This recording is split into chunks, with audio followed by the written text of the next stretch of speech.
Taste the Daily. Kovai மாநகராட்சிக்குட்பட்ட ஒப்பந்த அடிப்படையிலான தூய்மை பணி வாகன ஓட்டுநர்கள் சாலையோரத்தில் வாகனங்களை நிறுத்தி ஆர்ப்பாட்டத்தில் ஈடுபட்டதால் நகரின் பல பகுதிகளில் குப்பைகள் தேங்கி கிடக்கும் அவல நிலை ஏற்பட்டுள்ளது.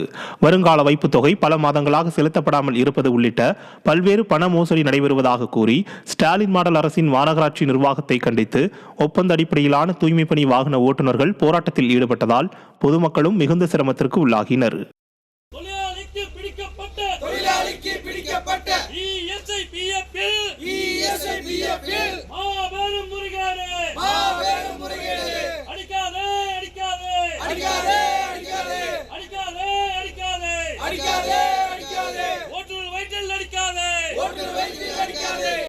தஞ்சாவூர் மாவட்டம் கும்பகோணத்தில் உள்ள சாரங்கபாணி சுவாமி கோவிலில் சித்திரை பெருவிழா கொடியேற்றத்துடன் துவங்கியுள்ளது.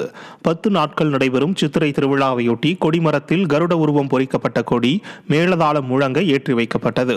இதனையொட்டி கருவறையிலிருந்து வசந்த மண்டபத்தில் எழுந்தருளிய சாரங்கபாணி சுவாமியை பக்தர்கள் மனமுருக வழிபட்டனர். விழாவின் முக்கிய நிகழ்வான திருத்தேரோட்டம் வரும் 10ஆம் தேதி நடைபெற உள்ள நிலையில் நாள்தோறும் சிறப்பு ஆராதனைகளும் திருவீதி உலாவும் நடைபெறும் என தகவல் வெளியாகியுள்ளது.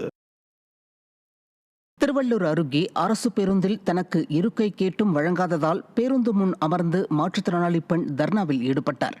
திருப்பதியிலிருந்து சென்னை நோக்கி வந்த அரசு பேருந்தில் மாற்றுத்திறனாளி பெண் ஒருவர் மாற்றுத்திறனாளிகளுக்கான இருக்கையை தனக்கு ஒதுக்கித்தர நீண்ட நேரம் வலியுறுத்தியும் அவருக்கு வழங்கப்படவில்லை.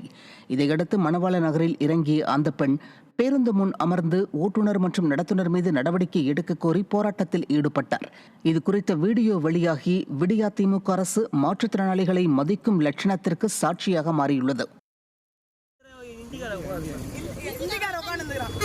அவனை எழுப்புறேன் தெரியல, அவன் எழுந்துக்கவே இல்லை. நீ போடு பாடுறான்ற அதையும் பார்த்தான், அதையும் எழுந்துக்கல. என்ன சார் நீங்க தானே சார் சொல்லணும் அப்படின்றேன். அவரும் எதுவும் சொல்லலை. பாரு கம்பெனி தான் எப்படி அதுப்பா திருச்சியிலிருந்து நின்று அவங்க அப்படி இடமே கொடுக்கல, உங்களுக்கு இடமே கொடுக்கல, அப்படியே நின்று.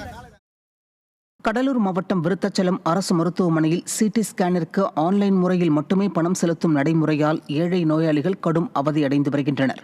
ஒவ்வொரு ஸ்கேனுக்கும் செலுத்த வேண்டிய 500 ரூபாய் கட்டணத்தை ஆன்லைன் முறையில் மட்டுமே செலுத்தும் நடைமுறை இருப்பதால் பாமர நோயாளிகள் கையில் பணம் வைத்திருந்தும் செலுத்த முடியாத நிலை ஏற்பட்டுள்ளது. ஒவ்வொரு முறையும் மற்றவர்களிடம் கெஞ்சி கூத்தாடி பணம் செலுத்த வேண்டிய அவலத்திற்கு தள்ளப்பட்டுள்ளதாக தெரிவித்திருக்கின்றனர்.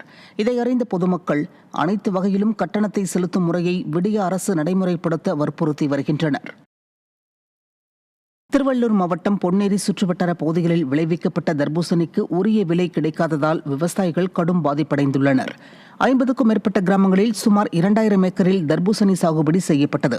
இந்த நிலையில் பருவம் தவறிய மழையால் வழக்கமாக ஒரு ஏக்கரில் சுமார் 13,000 கிலோ தர்பூசணி கிடைக்க வேண்டிய இடத்தில் 5,000 கிலோ தர்பூசணி மட்டுமே கிடைப்பதாகவும், மேலும் வதந்தி காரணமாக உரிய விலை கிடைக்கவில்லை என்றும் விவசாயிகள் வேதனை தெரிவித்தனர்.